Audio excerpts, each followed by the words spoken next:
Hello again, and welcome back to my devlog series. It's the end of Sprint 3, and so it's time to sit down and take a look at what we've done this time. First thing I did this week was clean up the scene a bit after implementing Cinemachine, since there was a lot of scripts floating around from the old system. After that, it was finally time to abstract and refactor the input system, which mostly entailed taking all the input action events and putting them in their own player control script. Then, making the player movement script controlled by that. So at this point, the player can actually be controlled entirely by AI, which is something I might explore later to have bot co-op, but we'll see. Next on the refactor list was the input system. This isn't a huge change, but it made it so that you can see the item you're holding, albeit poorly, and play animation callbacks when the player uses something. Most of the other changes in this system were in anticipation of an overhaul to the items. I wasn't originally going to use scriptable objects for the items, but after thinking about it, I think that's the right play.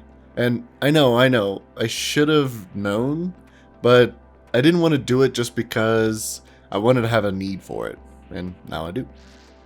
With the refactors good to go, it was time to start bringing in the player. At first his model was pretty messed up with normals, so I had to go back and get those cleaned up, which was a good learning experience.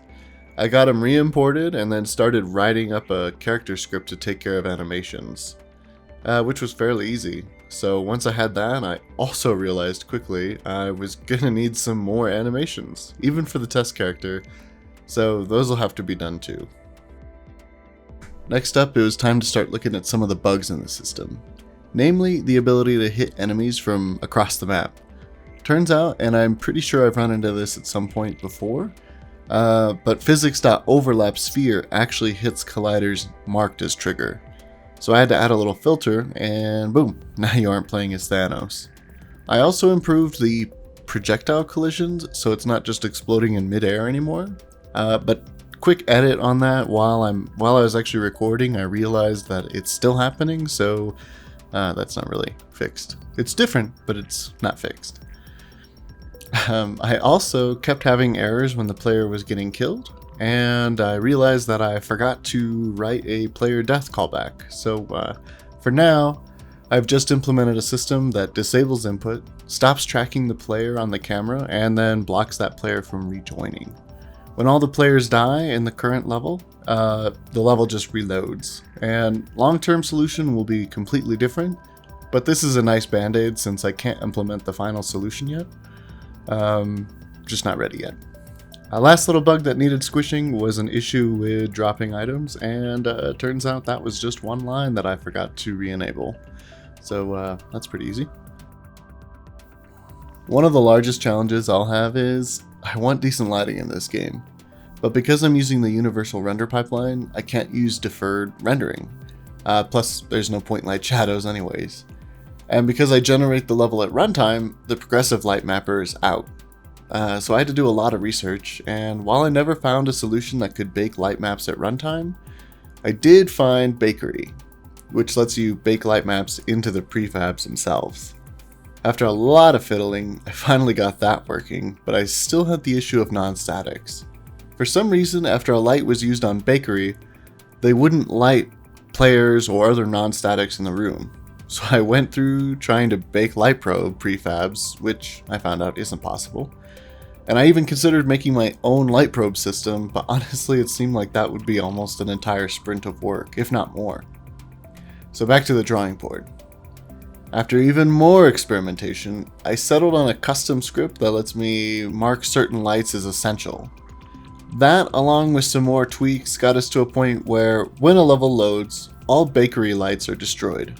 All essential lights are then rebuilt with stronger lighting, and they only light things on a specific layer. This lets me light only the player, enemies, and dynamic parts of the level with these lights. So a poor man's light probe. The lights are turned off when not in view, and turned on when they're about to come into view. Also, I know creating and then destroying lights is inefficient, but that's just for dev. The final build will have just non-essential lights removed.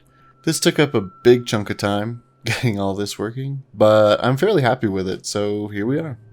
I have a feeling I'll end up getting the itch to try and figure out light probes, but that'll be a later thing. Whew! So, after getting that working, the last thing I wanted to do this sprint was get that last art prototype finished. I was short on time, but I still thought it was doable. So I threw together a quick draft and honestly wasn't happy with it. But I wasn't sure why I wasn't happy with it, and it didn't make sense to spin my wheels on it and just make the same draft over and over. I also couldn't find examples of other people doing art like this, so I couldn't really get inspiration or ideas from other people. So I did what any other person would do. I went to Fiverr and I got an artist to make another version of it just so I could see what somebody else would come up with. A couple days later, they sent over their results.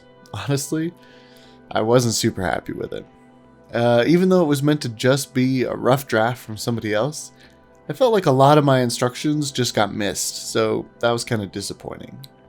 That said, the work did what it was meant to do, and that was show me how somebody else would do it. The art was never meant to end up in Engine, so now that I got some fresh ideas, I think I can take another shot myself.